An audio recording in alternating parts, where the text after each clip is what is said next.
Terima kasih banyak-banyak Munawar. Itu dia gambaran yang dapat kami berikan kepada anda di Pasar Nelayan.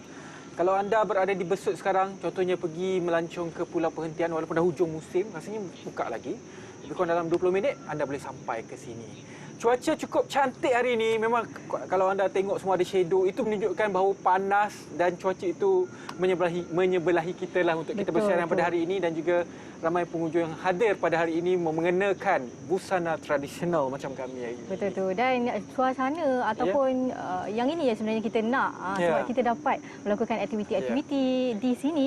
Tapi kalau nak diikutkan sebenarnya Ridwan, ujung-ujung tahun ni kita tahulah kalau di Pantai Timur ni dia akan masuk monsun timur laut. Kata musim tengkujuh, musim hujan. Musim hujan. Sepanjang jadi wartawan berapa kali pergi cover story banjir ni, Liz?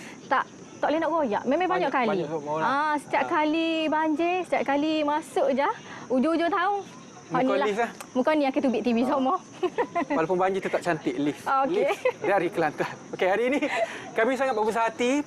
Kita akan membawakan satu perbincangan berkenaan dengan kesiapsiagaan menghadapi monsun timur laut, dan kami bersama dengan Yang Setia, penolong Pesuruhjaya Bomber Zainal Madasin, pengarah Jabatan Bomber dan Penyelamat Malaysia Negeri Kelantan. Terima kasih Tuan kerana sudi datang ke Sarawak Pagi Malaysia pada hari ini. Sama-sama Encik Ridwan. Sibuk jadualnya. Esok nak ke Putrajaya ni. Yes, betul. Tuan, mungkin boleh mulakan. Baru-baru ini kita belum lagi masuk bulan 12, tapi biasa bulan 12 itu musim hujan lah, musim tengkujuh lah. Betul. Biasa musim banjir. Tapi baru-baru ini telah pun dilanda banjir. Macam mana pengurusan pihak Jabatan Bomber pada ketika banjir yang dihadapi Kelantan baru-baru ini? Okey, kita nampak yang berlaku banjir yang sebelum ni, yang kata baru-baru ini, kita nampak kita kerjasama bersama dengan agensi lain. Melalui kalau daerah ni ikut DO dia dan semua agensi polis, bomber dan APM dan so on lah. Jadi kita nampak kolaborasi ini memang orang kata pengalaman kita di Kelantan ni. Kita hadapi banjir yang akan datang ni. Jadi bagi saya dengan kolaborasi yang sedia ada dan kerjasama ini tiada masalah akan kita hadapi yang banjir yang akan besar lagi di jangka tahun ni lah. Bagi saya kita akan kekal momentum macam ni dan teruskan orang kata latihan kita bersama mereka, dalaman kita dan lain-lain lah. Jadi saya beranggapan kali ini persiapan kita untuk pengalaman kita yang lepas-lepas berapa tahun kita berada di sini untuk hadapi yang lebih besar, insya-Allah kita hadapi dengan baik, dengan keadaan yang orang kata sempurna dan baik, dengan bukan saja manpower kita, dengan pengalaman kita, dengan latihan kita, dengan kita punya logistik sedia ada. Itu yang kita tapi kan kita nak tanya Tuan juga sendiri sebagai ahli bomber, sebenarnya mereka ni kena pandai main psikologi, sebabnya kebiasaan ni kalau orang di Kelantan ni ada sesetengah tu dia tak nak berpindah sekiranya diarah. Lagu mana pula bagi pihak Tuan sendirilah memujuk diorang ni?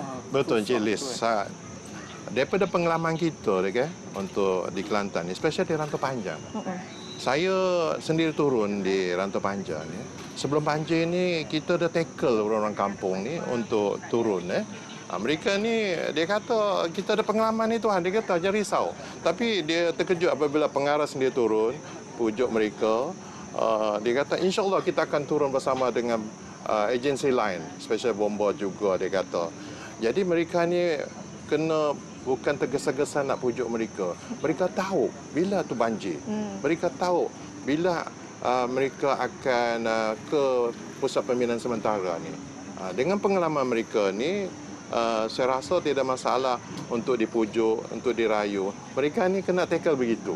Tak boleh paksa mereka ni. Dia ada kelemahan dia tu. Kalau paksa dia, dia akan memberontak. Memberontak tak nak, dia kata. Dia nak lawan kita balik tu. Kita tak nak macam tu. Rantau Panjang spesialnya, mereka ni macam kita anggap kita borakan dia, kawan kita.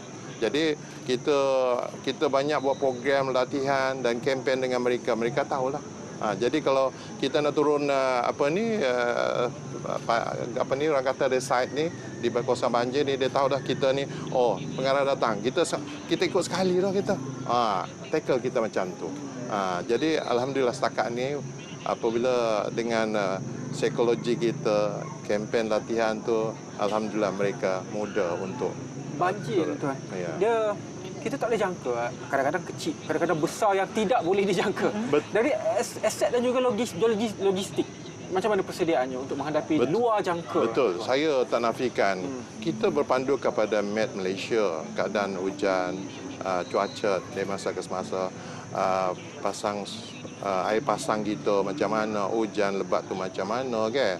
Dan kita juga pengalaman orang kampung ni, kita akan refer juga dengan mereka. Jadi kita nampak dia punya keseluruhan tu banjir tu akan berlaku bila.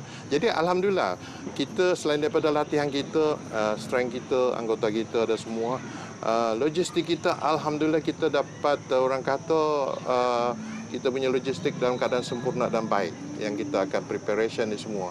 Kalau kita tak cukup, kita dapat bantuan daripada negeri-negeri yang lain tak kena banjir.